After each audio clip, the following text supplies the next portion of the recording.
Hello my dear students, welcome to your master camp channel. कैसे हैं प्यारे बच्चों? Very good. आज मैं Amla Shankar Yadav master camp channel की तरफ से क्लास 12 के बच्चों के लिए वीडियो सोल्यूशन चैप्टर से लेकर आया हूँ। सोल्यूशन चैप्टर का ढेर सारा मेरा डिस्कशन हो चुका है। आज मेरा जो डिस्कशन होगा solubility of gases, solubility of gases in liquid. तो देखो बच्चों, पानी है, वाटर में ऑक्सीजन घुला होता है और एक्वाटिक एनिमल उसी ऑक्सीजन को लेकर के जी रहे हैं, है?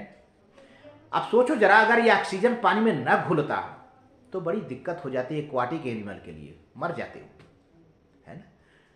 तो ऑक्सीजन की सॉल्युबिलिटी है वहां पर। अभी इस पर हम राउल्ट्स लॉ, हेनरी लॉ, ढेर सारा डिस्कशन आगे चलकर करेंगे। लेकिन सोचिए नेचर ने क्या दिया है। पानी में ऑक्सीजन घुल जाता है।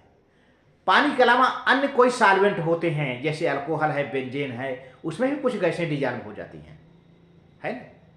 तो यहाँ पर जो सॉल्युबिलिटी है, अब तक हम सॉलिड की सॉल्युबिलिटी लिक्विड में करते थे, लेकिन आज यहाँ पर जो है किसी गैस की सॉल्युबिलिटी लिक्विड में होगी।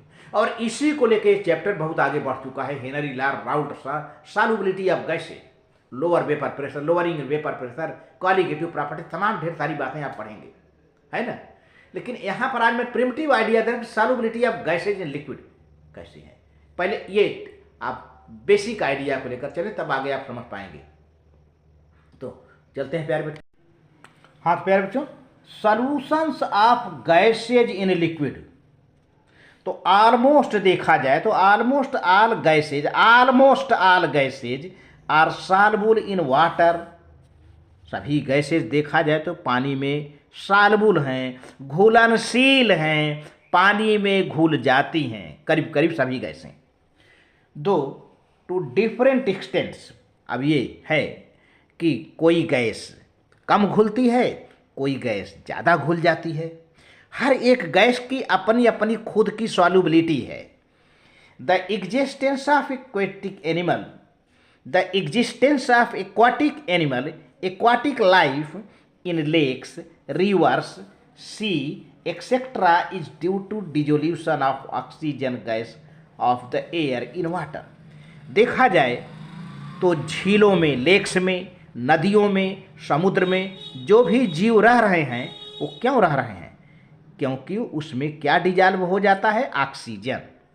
और उनको रेस्पायरेशन के लिए ऑक्सीजन चाहिए, इसीलिए ये जिंदा हैं। ये लाइफ नदियों में, झीलों में, समुद्रों में जिंदा हैं। The existence of aquatic life in lakes, rivers, sea etcetera is due to dissolution of oxygen gas of the air in the water. Some gases are also soluble in solvents like ethyl, alcohol and benzene. देखा जाए तो वहीं बहुत सी ऐसी गैसें हैं जो कि वाटर के अलावा, पानी के अलावा एथिल, अल्कोहल और बेंजीन में भी डिजॉल्व हो जाती हैं। अब देखा जाए सॉल्युबिलिटी ऑफ गैसेज क्या है। Second point, the solubility of any gas in a particular liquid is the volume of the gas in centimetre cubes, CC centimetre cube, that is converted to STPI NTP, that can dissolve in unit volume of 1 centimeter cube of the liquid to form the saturated solution at the temperature of the experiment and under a pressure of 1 atmosphere।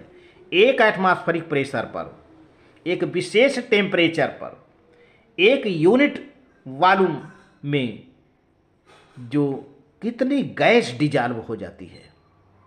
एक unit volume में, एक unit pressure पर, किसी temperature पर कितनी gas dissolve हो जाती है प्यारे बच्चों, वही सॉल्युबिलिटी है।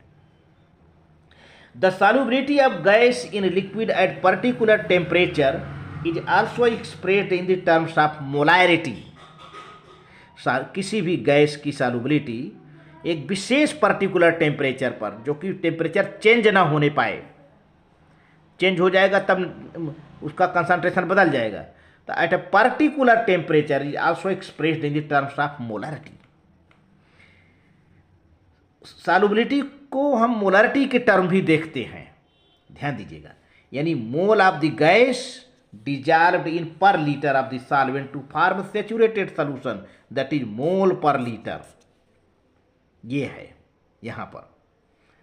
और in terms of mole fraction देखा जाए तो मोल फ्रैक्शन भी एक प्रकार का कंसंट्रेशन है। This method is expressing this method of expressing the concentration is called absorption coefficient. इस तरह से चूँकि गैस एब्जॉर्ब होती है, अब तो इसको कहते हैं, इस तरह के मेथड को हम क्या कहते हैं, absorption coefficient of the gas and usually expressed by alpha. तो this method of expressing the concentration is called absorption coefficient of the gas. तो इस तरह से मोलैरिटी, मोल फ्रैक्शन, इस तरह से हम कंसंट्रेशन जो एक्सप्रेस करते हैं उसको absorption coefficient of the gas कहते हैं, जिसे अल्फा से हम रिप्रेजेंट करते हैं। आगे न्यूमेरिकल में हम दिखाएंगे तो होता है। तो इस तरह से प्यारे बच्चों, वीडियो अच्छा लगे तो लाइक करके सब्सक्राइब कर देना। 12th क्लास के बच्चों के बोर्ड एग्जामिनेशन के लिए एक अच्छा नंबर पाने के लिए, अच्छा मार्क्स पाने के लिए मास्टर केम चैनल शुभकामना करता है। Thank you.